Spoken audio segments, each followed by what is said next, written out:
This looks like a fresh start for Malik Willis. But the deeper you look, the more it feels like something else. Because teams don't tear everything down unless they already know what comes next. And now the question isn't whether Willis can prove himself, it's whether Miami ever planned for him to be the future in the first place.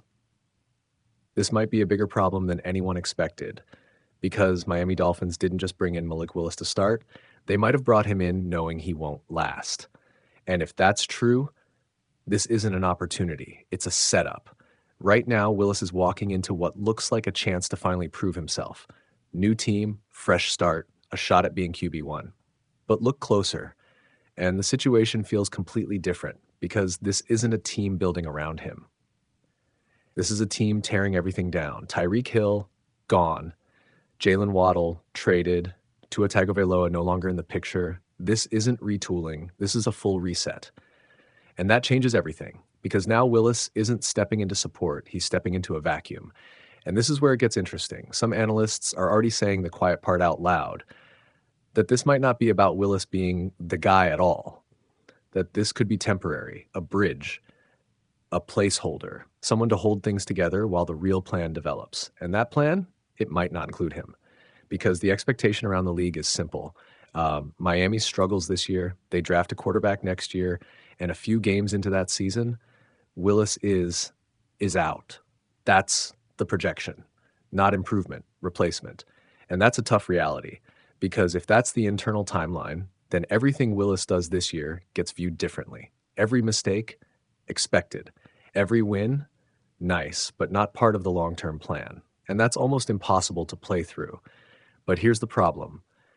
If you're the Dolphins, this actually makes sense. You need stability during a rebuild. You need someone who works hard, sets the tone, keeps the locker room together. And Willis, he fits that. By all accounts, he's respected, he competes, he brings the right mindset. But that's not the same as being the future.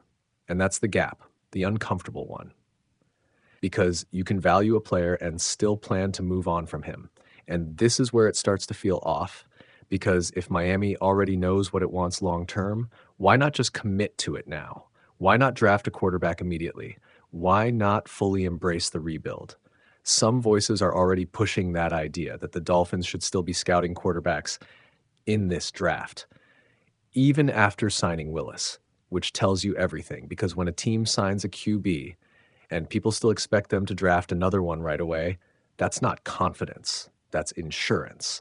And in the NFL, insurance usually means uncertainty. So now Willis is stuck in the middle of all of it. A starter who might not actually be part of the future, a leader who might be replaced the moment something better comes along.